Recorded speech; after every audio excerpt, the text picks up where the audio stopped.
বন দপ্তরের অভিযান। বেআইনিভাবে কচ্ছপ বিক্রির অভিযোগে গ্রেফতার ৩, উদ্ধার বিপুল পরিমাণে জীবন্ত কচ্ছপ।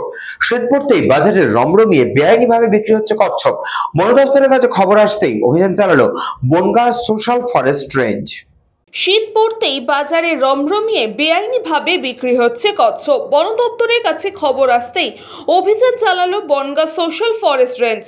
এদিন গাইঘাটা পাঁচপোতা বাজার, বনগাঁ থানার টবাজার এবং বনগাঁ নিউ মার্কেট বাজারে অভিযান চালিয়ে ২০০টি জীবিত কচ্ছপ এবং প্রচুর পরিমাণে মৃত কচ্ছপ উদ্ধার করা হয়। বন দপ্তর সূত্রে খবর, বাজারে বসে বিক্রি করার সময় কচ্ছপগুলিকে উদ্ধার করা হয়। পাশাপাশি বাজারে বিভিন্ন ঘরে প্রচুর পরিমাণে কচ্ছপ মজুত রাখার অভিযোগে ৩ জনকে গ্রেফতারও করেছে বন দফতর। ধৃতদের নাম তাপস হালদার, বাড়ি বনগাঁয়; সুব্রত হালদার, বাড়ি বনগাঁয়; অঞ্জলি মাঝি, গাইঘাটায়। পুলিশ সূত্রে জানা গেছে, বন দপ্তরের আধিকারিকরা গাইঘাটার পাঁচপোতা বাজারে অভিযান চালাতেই বস্তা ভর্তি করে কচ্ছপ লুটিয়ে ফেলা হয়। জেরা করে অঞ্জলি মাঝির বাড়ি থেকে প্রচুর বস্তা ভর্তি কচ্ছপ উদ্ধার হয়।